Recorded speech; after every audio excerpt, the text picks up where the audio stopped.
Je ne suis pas une sainte, affirmait Thérèse de Lisieux sur son lit de mort. Je suis une toute petite âme que le bon Dieu a comblée de grâce. Voilà pourquoi, depuis sa mort au Carmel le 30 septembre 1897, celle qu'on a tout de suite affectueusement appelée la petite Thérèse n'a cessé d'inspirer, de consoler, de protéger des pécheurs, des puissants, des pauvres ou des saints. Thérèse est patronne de la France, à l'égal de Jeanne d'Arc, patronne des missions comme François Xavier, docteur de l'Église tel Thomas d'Aquin. Et pourtant, elle ne sut ni le grec ni l'hébreu, passa sa vie en 4 murs, ne libéra ni Orléans ni Reims. Thérèse fut d'une tendresse et d'une sensibilité qui faillirent la briser, d'un détachement d'elle-même et d'une endurance à la souffrance qui firent d'elle un soldat. Quand on regarde sa vie, on découvre avec stupeur que tous ses désirs ont été comblés au-delà de ses espérances, et on se prend à rêver. Et si Dieu faisait de même pour nous, avec une folle et amoureuse audace? Oh, véritablement, tout me souriait sur la terre. Je trouvais des fleurs sous chacun de mes pas, et mon heureux caractère contribuait aussi à rendre ma vie agréable. Mais une nouvelle période allait commencer pour mon âme. Je devais passer par le creuset de l'épreuve et souffrir dès mon enfance afin de pouvoir être plutôt offerte à Jésus. De même que les fleurs du printemps commencent à germer sous la neige et s'épanouissent aux premiers rayons du soleil. Ainsi la petite fleur dont j'écris les souvenirs a-t-elle dû passer par l'hiver de l'épreuve.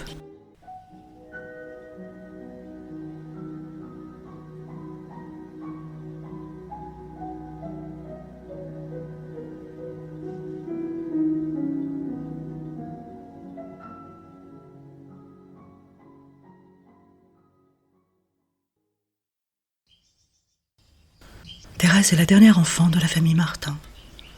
En 1872, lorsque sa mère Zélie découvre qu'elle est enceinte, sa joie maternelle est mêlée de grandes inquiétudes. C'est sa 9e grossesse et à 41 ans, elle a déjà eu la douleur de perdre 4 enfants en bas âge.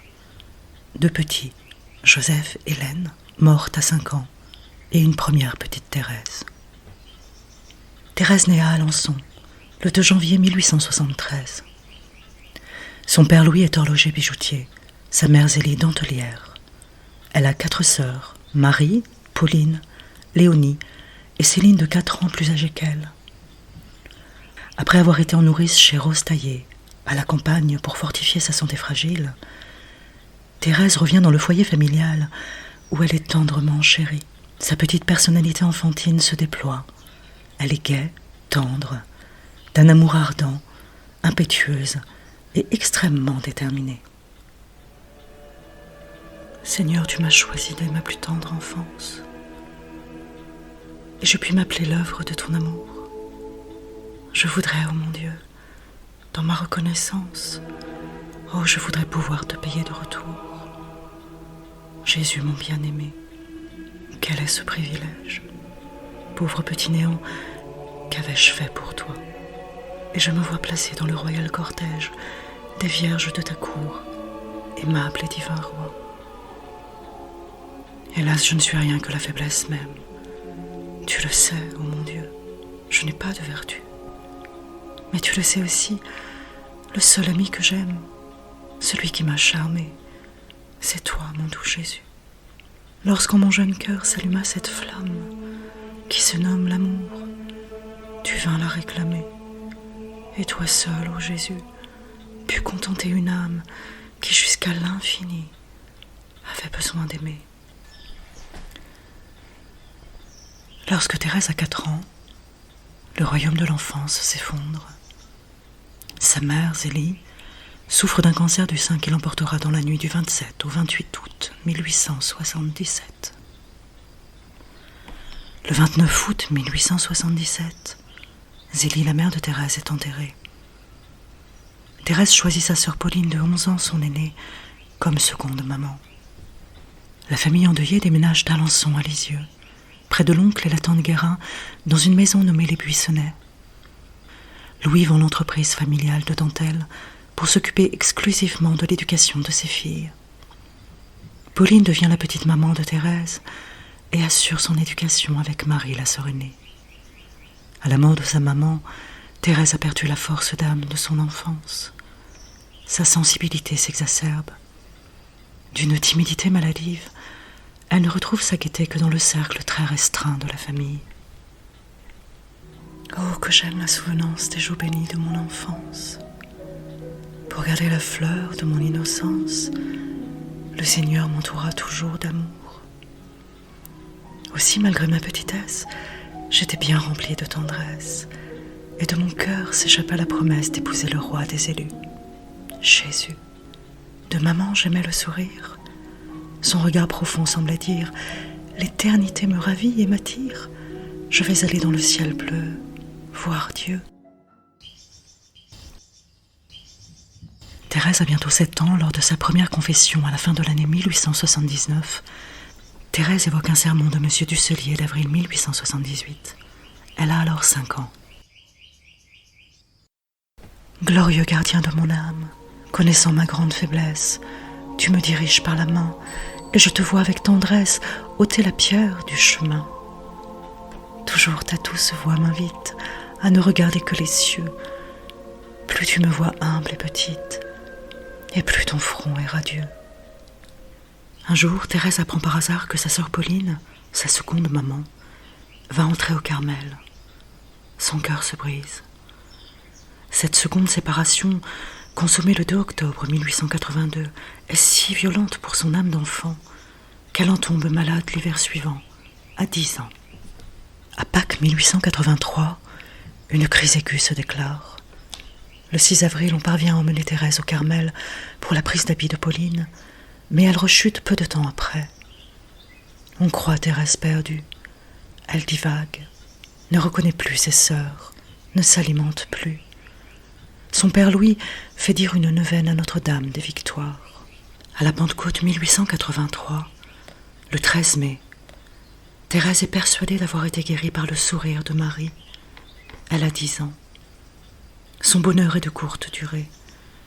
Très peu de temps après, il est assombri par ce qu'elle appellera la maladie des scrupules. Thérèse a peur d'avoir inventé sa maladie et sa guérison miraculeuse. Tu nous aimes, Marie, comme Jésus nous aime, et tu consens pour nous à t'éloigner de lui. Aimer, c'est tout donner et se donner soi-même. Tu voulus le prouver en restant notre appui. Le Sauveur connaissait ton immense tendresse. Il savait les secrets de ton cœur maternel. Refuge des pécheurs, c'est à toi qu'il nous laisse quand il quitte la croix pour nous attendre au ciel. Bientôt je l'entendrai, cette douce harmonie. Bientôt dans le beau ciel, je vais aller te voir, toi qui vas me sourire au matin de ma vie. Viens me sourire encore, Mère, voici le soir. Je ne crains plus l'éclat de ta gloire suprême.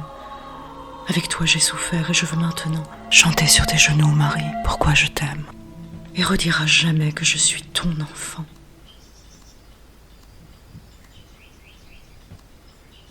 Après le sourire de la Vierge Marie, la vie reprend. Marie, la sœur aînée de Thérèse et sa marraine, poursuit l'éducation de la petite fille. Cette époque est marquée par la joie de la première communion de Thérèse, le 8 mai 1884. L'enfant s'y prépare par beaucoup de petits sacrifices, autant de fleurs pour l'enfant Jésus. Petite clé, oh je t'envie, car tu peux ouvrir chaque jour la prison de l'Eucharistie, où réside le Dieu d'amour. Mais je puis, auquel tout miracle, par un seul effort de ma foi, ouvrir aussi le tabernacle, m'y cacher près du divin roi. Sainte Pathène, je t'envie, sur toi Jésus vient reposer. Oh, que sa grandeur infinie jusqu'à moi d'agneau s'abaisser. Jésus comblant mon espérance, de ma vie n'attend pas le soir, il vient en moi. Par sa présence, je suis un vivant ostensoir. Peu après sa première communion, Thérèse est confirmée, le 14 mai 1884, à l'abbaye par l'évêque de Bayeux, Monseigneur Hugonin. Sa grande sœur Léonie est sa marraine de confirmation. Les années 1885-1886 sont assombries par les scrupules qui assaillent Thérèse à tout propos. Chaque soir, Marie écoute la confession de sa petite sœur, qui se figure avoir commis de grands péchés et se fait des peines de tout. En juillet 1886, Thérèse va à Trouville chez sa tante Guérin, mais il faut la faire revenir chez elle, au Buissonnet, tant elle se sent dépaysée. La sensibilité maladive de Thérèse la fait beaucoup souffrir. Le 15 octobre 1886, Marie, la sœur aînée de Thérèse, sa troisième maman, entre à son tour au Carmel. Elle s'appellera désormais sœur Marie du Sacré-Cœur. Thérèse a 13 ans. Ce départ est pour elle une nouvelle rude épreuve. Bien que Marie n'ait pu remplacer Pauline dans son cœur, elle lui était devenue indispensable. Après avoir perdu toute intimité avec Pauline, maintenant il lui fallait aussi renoncer à Marie. Thérèse se tourne une fois de plus vers le ciel pour en obtenir secours et consolation. C'est l'intercession de ses 4 petits frères et sœurs du ciel qui lui accordera la grâce de la paix du cœur. Heureux petits enfants, avec quelle tendresse le roi des cieux vous bénit autrefois et combla de caresses vos fronts joyeux. De tous les innocents vous étiez la figure, et j'entrevois les biens que dans le ciel vous donne sans mesure le roi des rois. Vous avez contemplé les immenses richesses, les richesses du paradis, avant d'avoir connu nos amères tristesses, cher petit lys. Ô bouton parfumé, moissonné dès l'aurore par le Seigneur, le doux soleil d'amour qui sut vous faire éclore, ce fut son cœur. C'est vous que le Seigneur me donna pour modèle, saints innocents. Je veux être ici-bas votre image fidèle, petits enfants. Ah, daignez m'obtenir les vertus de l'enfance, votre candeur, votre abandon parfait, votre aimable innocence, charme mon cœur. La guérison de Thérèse, ma conversion, confiera-t-elle à sa sœur Céline, a lieu la nuit de Noël 1886. Elle ressent qu'en un instant, et mystérieusement le Tout-Puissant lui rend la force d'âme qu'elle avait perdue à la mort de sa mère. Thérèse est comme ressuscitée. L'amour pénètre en son cœur et le rend brûlant d'une dévotion particulière. Une dévotion pour le Christ, assoiffé des âmes, et pour les pauvres pécheurs qui se perdent. Dès l'annonce de l'entrée de sa sœur Pauline au Carmel, Thérèse avait senti l'appel de Dieu dans son âme pour devenir elle aussi carmélite. Cet appel ne cessa plus de résonner dans le cœur de la petite fille, devenue une jeune fille de 14 ans. À la Pentecôte, le 29 mai 1887, le désir de se consacrer à Dieu se fait si pressant en elle que Thérèse s'en va trouver Louis, son père et roi chéri, pour lui confier qu'elle souhaite rejoindre le Carmel dès l'âge de 15 ans. Thérèse obtient sans difficulté le consentement paternel. En octobre 1887, Thérèse ose parler de son vœu à son oncle Guérin, subrogé tuteur de sa nièce. La première réaction de celui-ci est négative. Mais 15 jours plus tard, vaincu par la persuasion de Pauline, devenue sœur Agnès de Jésus, il consent. Cependant, le supérieur du Carmel, le chanoine de la Truette, oppose un non catégorique. L'aumônier du Carmel, l'abbé Youf, propose alors de recourir à l'évêque de Bayeux, Monseigneur Hugonin. Thérèse et son père vont rencontrer l'évêque de Bayeux le 31 octobre. Les cheveux de Thérèse sont relevés en chignon pour la faire paraître plus âgée. Monseigneur est accueillant, mais ne se prononce pas. Il propose à Thérèse et Louis de se rendre en pèlerinage à Rome. Jamais chose pareille ne s'était vue, écrit le vicaire général, Monseigneur Révéroni, qui assiste à l'entretien. Un père aussi empressé de donner son enfant au bon Dieu que cet enfant de s'offrir elle-même. En décembre 1887, Thérèse, Céline et leur père partent en pèlerinage à Rome avec le vicaire général Monseigneur Révéroni, de passage à Paris le 4 novembre.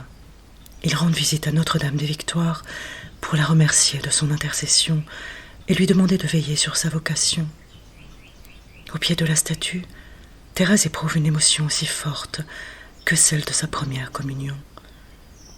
La Sainte Vierge m'a fait sentir que c'était vraiment elle qui m'avait souri et m'avait guéri. Dès lors, elle fut définitivement délivrée de ses scrupules maladifs. En poursuivant son voyage à Rome, Thérèse fera 2 expériences nouvelles. Tandis que de nombreuses personnes de la noblesse faisaient le pèlerinage en même temps qu'elle, elle découvre que les titres ne sont que de la poudre aux yeux et que seule compte la qualité de l'âme des personnes. Thérèse découvre aussi de nombreux prêtres et apprend à mieux les connaître.